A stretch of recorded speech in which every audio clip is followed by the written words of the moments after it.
U.S. student Otto Warmbier, who was detained in North Korea for over a year, dies. Warmbier's family points to awful mistreatment by North Korea for the reason behind their son's death.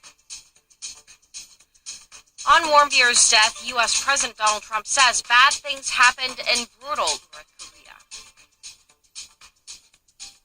Sources from the Blue House say the top office warned its special advisor for making comments on scaling down joint military drills with Washington. Special Advisor Moon Jae-in says his comments do not reflect the government's stance on North Korea and that they are personal. Seoul's new foreign minister is set to meet with lawmakers to ask for cooperation on key foreign policy agendas. The U.S. State Department says it will ask China to tighten North Korea sanctions during upcoming security talks. The Wall Street Journal reports that American diplomats held secret back-channel talks with North Korea's nuclear negotiator. South Korea and China's diplomats are set to hold high-level strategic talks for the first time in almost 18 months. The UK and EU agreed to terms of reference for Brexit talks. The White House says coalition forces fighting ISIS in Syria have the right for self-defense as Russia warns any plane flying in its area of operations as potential targets.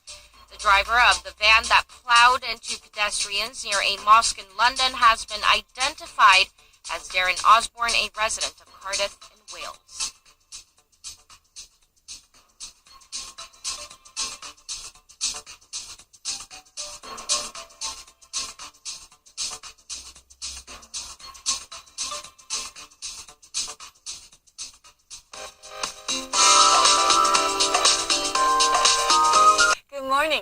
A heat wave warning is still in place for Daegu and Gyeongsang-buk-do province, while advisories are in effect elsewhere.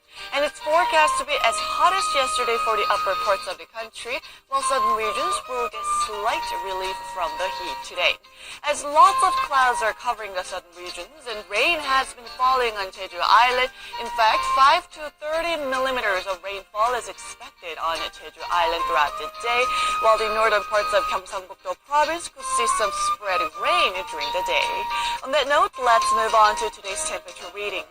Daily low here in Seoul and Gwangju started out at 20 degrees Celsius, while Daegu started out at 21 degrees this morning. And as for the highs, Seoul will see the high of 32 degrees Celsius.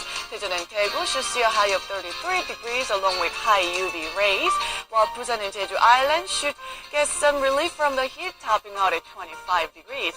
And scorching heat will ease on Saturday afternoon along with rainfall. Then on Sunday, we're expecting some much needed nationwide rain.